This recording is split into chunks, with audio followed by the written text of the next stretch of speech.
I'd like to ask Theo to come back. And we have a chance now to both ask him questions and also for him to ask you questions. We're going to have a couple of microphones circulating around. So please, it is a big room. If you do get called upon, please, please do try and use the microphone. Did you want to run the questions? Do you want me to do that? No, I'm happy to do it. Who's going to be the brave one to start the conversation? The dialogue, sorry.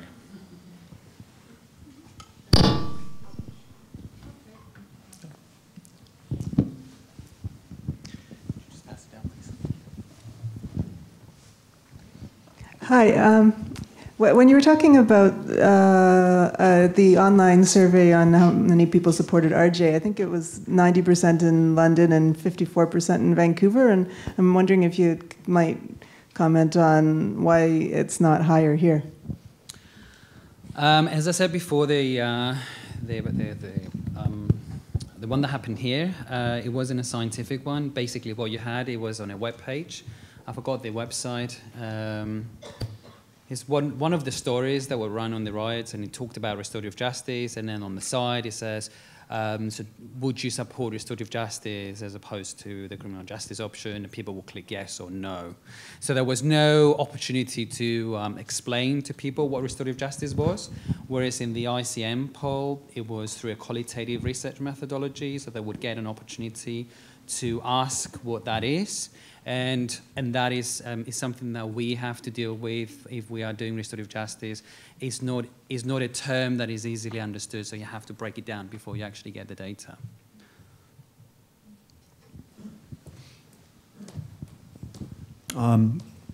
So you have hundreds of offenders,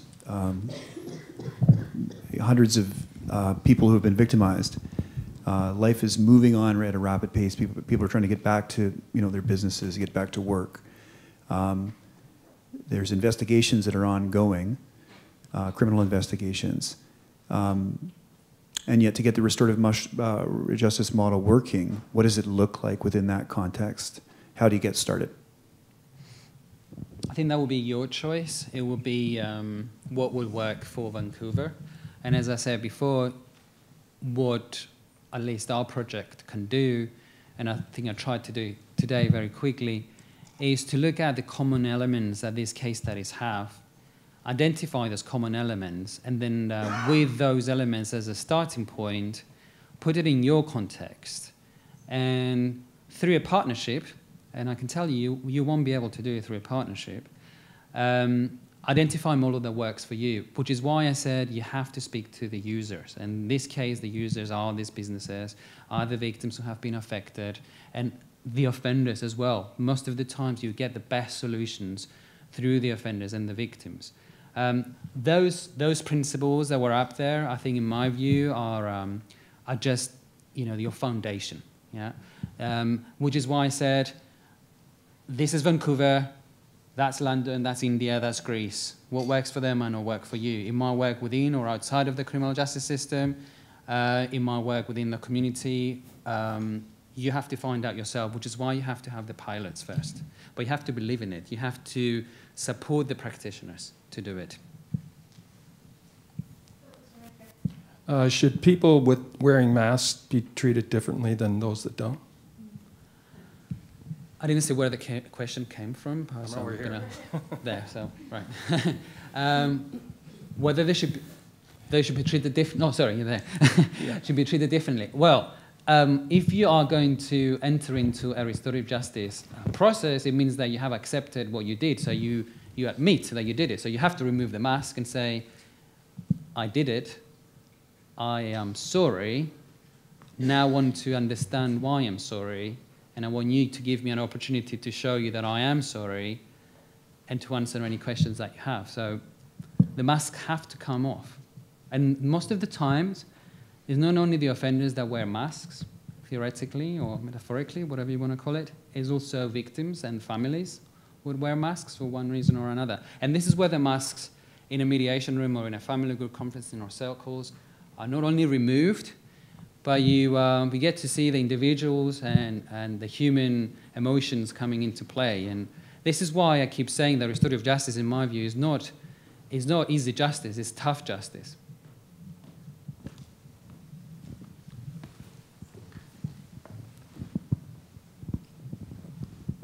In terms of repeat offenders, like criminal justice compared to restorative justice, what percentage of people who've been through these systems become repeat offenders or, well, do crime again or commit something after that?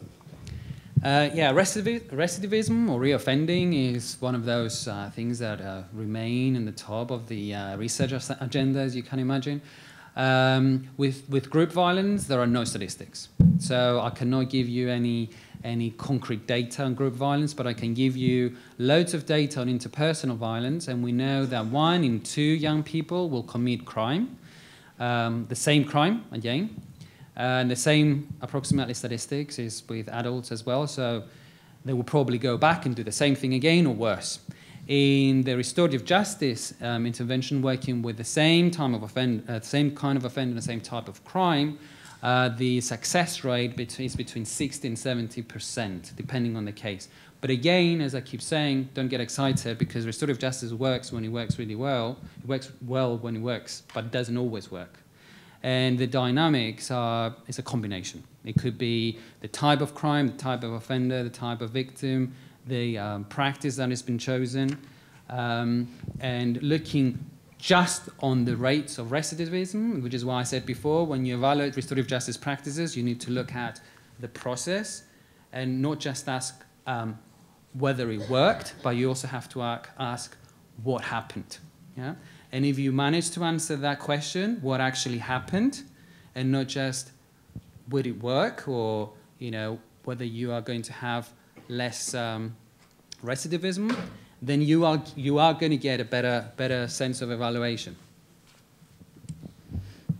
Hi. I'm just wondering, in regards to group violence, how do you make the larger community who's not involved in the direct restorative justice situation that's happening feel like there's been justice? Because I feel like a lot of people in Vancouver talk about the riots and are angry, but they weren't directly impacted by it. So how do you create that larger impact on the community feeling like something's been done? Mm-hmm. I think Peter Elliott gave an example just a minute ago. There are the case studies that are presented is what I call the narrow kind of understanding of restorative justice, which is in the form of intervention, and it goes straight into the criminal justice system, diverts the case, and then you either have a reduced sentence or no punitive sentence at all. And then it's the restorative justice-based activities, whether they are called, the examples that you just heard just a minute ago, and they create that sense of ownership, first of all, of what's happened. It tries to restore the feeling of what you felt, basically, what happened, and the shame and the responsibility that you all shared, but also the pride that you need to put back into your hearts, and that you're feeling that you're doing something in a community way. And every time, it's been a year, and every time we talk about it, everybody feels emotionally charged. And for those reasons alone, when these activities happen, which are focused on restoration, and they're focused on those principles that bring us together to heal what happened to you and to your neighbor, not necessarily to me, it might just be about you, and what brings you together gradually. And I'm not saying with one event. Now you have the amazing opportunity to think back what happened. And I'm saying, instead of blaming, and instead of having that little post and trying to find who did it and how to blame the youth, this restorative justice-based activities will help you get what you just said.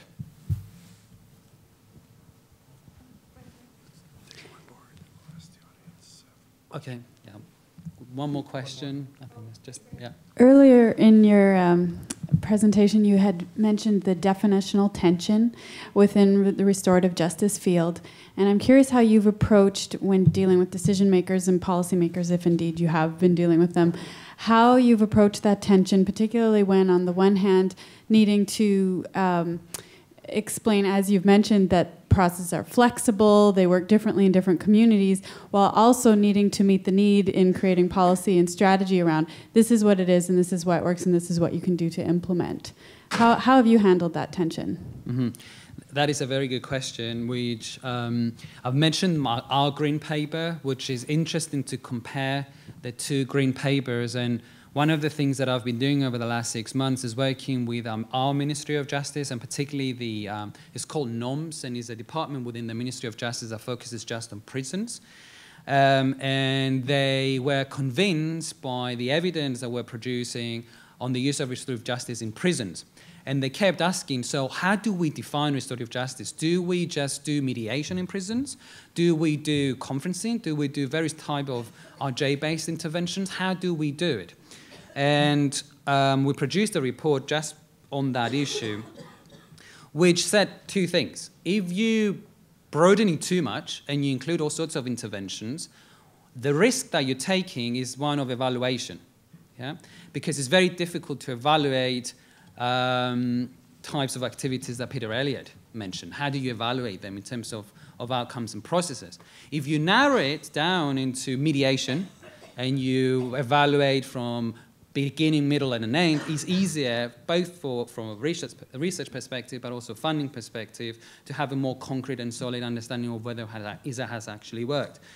So what we ended up advising, and this is what they're doing, because they're putting a huge chunk of money over a period of 3 years piloting restorative justice in prisons now, is we're starting with a narrow definition. We're starting with a narrow definition of restorative justice, and then we need to evaluate it. Once that is done, then it gives you a good foundation. As I said before, you have to start with baby steps, yeah, to get to a society which, first of all, accepts a non-punitive response to the harm that has been caused, but not a punitive response that is based on wishful thinking, but on concrete evidence. Okay, we're for the last part of the evening, we decided we'd like to turn it around and ask you questions and let you contribute your thoughts. I think a good place to start would be the question that Theo began throwing out during his talk. What would you most like to see around restorative justice in the riots here in Vancouver? So what are your thoughts?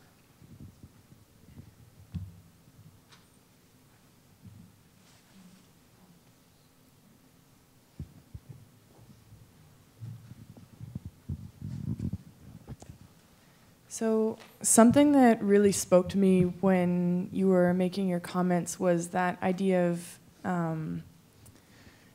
I guess, focusing on the geographic area as a particular problem case. And one of the comments that one of the other speakers made was that there's a lot of scapegoating that can happen when we're looking at that particular geographic focus or incident focus. And so I think it really spoke to me because I felt very uncomfortable when people would associate Vancouver with the riots, and I felt that need to distance myself from those people. But I think you were quite right, and the other speakers were quite right, in the sense that we are part of that community and we are part of that society that can allow these things to happen. So I think maybe a broader understanding that people can take away, and maybe publicity around that idea that we're all somewhat complicit, even if we weren't the ones torching cars and breaking windows.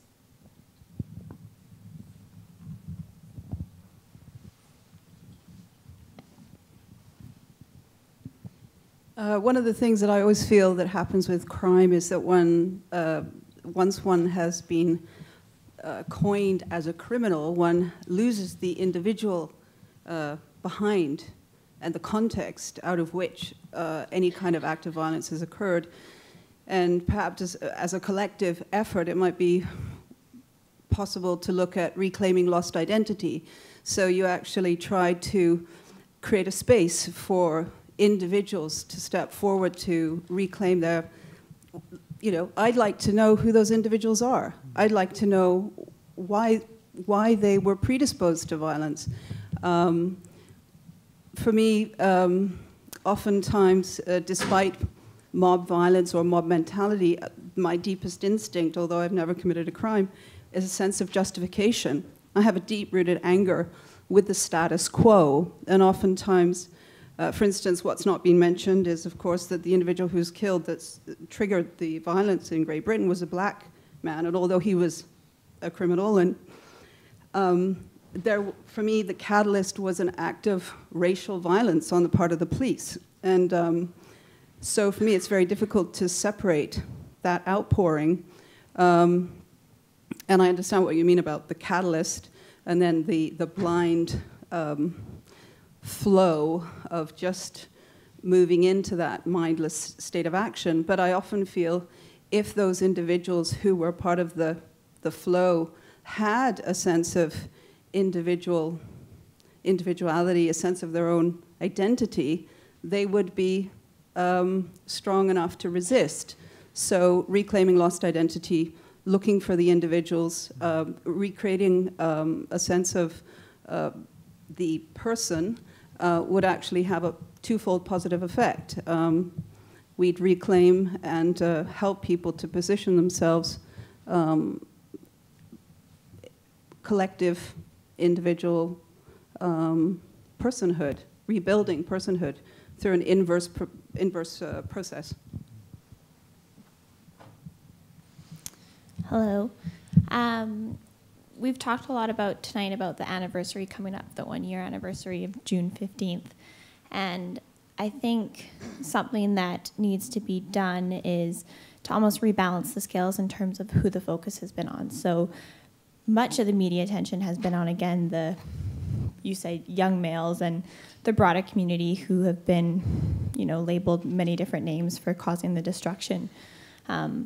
But I think maybe a place to start would be potentially if there were media attention, instead of it, again, being on the focus of who hasn't been charged and who hasn't been convicted and all the things of what hasn't been done in that sense, but instead maybe highlight the stories of where potential shop owners or shop employees, where they are a year later and where they are in their potential journeys of healing or not healing and what needs to be done in the focus of them to help those people.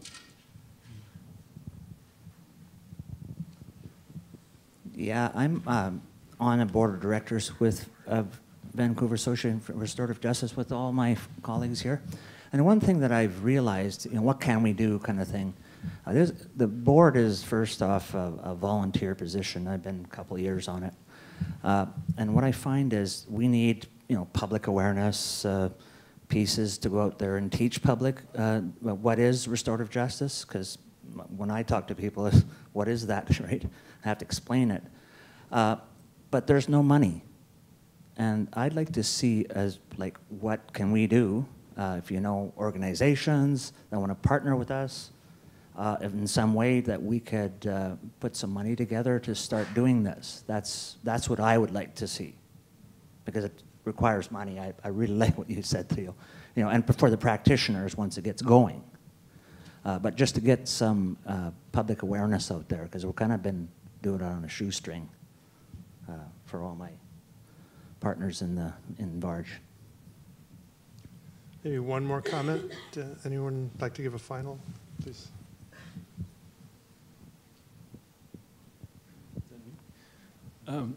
Ms. Bay's comment about the idea of having a parade of young people to celebrate made me think of Barbara Ehrenreich's book, Dancing in the Streets. I don't know if any of you are familiar with it, but maybe I could just say that she pointed out that our ancestors all, after we came out of the forest, used to like to celebrate how wonderful life was, and we'd go from one banquet to the next, preparing and celebrating.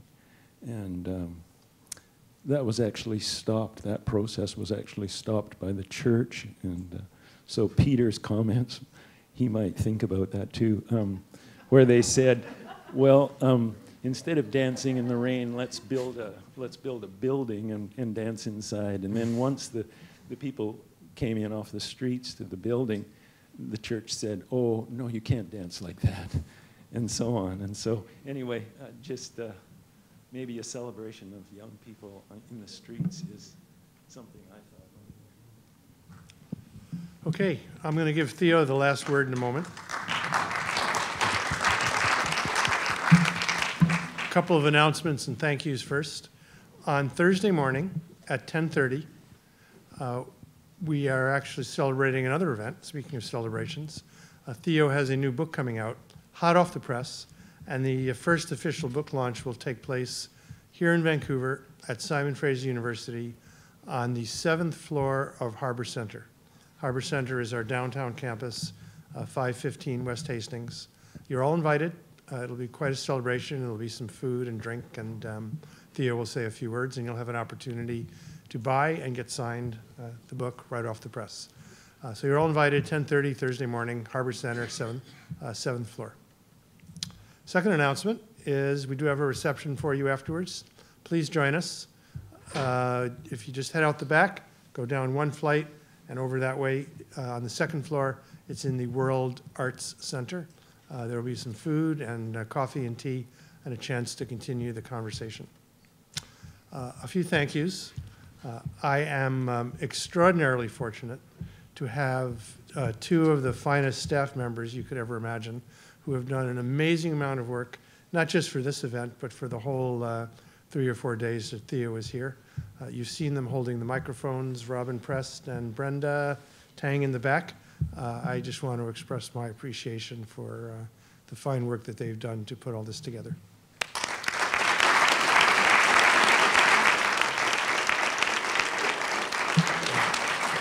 To our other participants tonight, Brenda Morrison, our partner in the event, who also has done a huge amount of work behind the scenes and kindly agreed to introduce Theo tonight. And to our two wonderful respondents, Peter and Leah, who both really brought home the local in this question and reminded us of not only what happened, but of some of the strong responses. So to you, I really appreciate your coming and sharing your thoughts with us.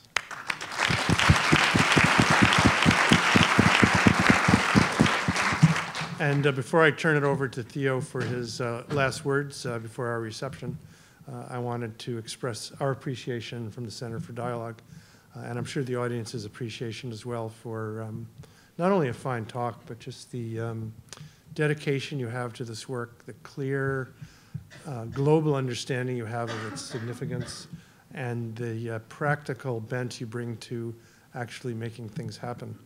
It's kind of unusual to find all that together in one person who can also repair tanks at the same time.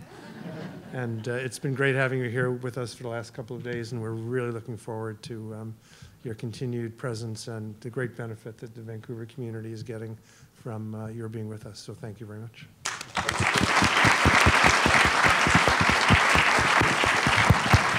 Well, thank you, everybody. And it is true, I can fix tanks. And in case you're wondering why, it's because I used to be in the army, which should explain why I'm so military in my approach to things, including restorative justice, because for me, it's not just talking about it. So we should do something about the research. We should do something with the talk tonight. Let's just not go back home and say, oh, it was a good talk, you know, and restorative justice is great. Where do we go from here? And this is just, it should be just the beginning. And I said that we have a partnership with the university and everybody's welcome who thinks who can contribute to this project. And I look forward to seeing you in the reception and hopefully later in the book launch. It's my first book. So I look forward to seeing you. And I look forward to continue working with you. Just to say thank you very much. I feel honored and humbled. The treatment has been amazing. As I said, I've never received so much attention, and I hope I did justice. So thank you very much. Thank you.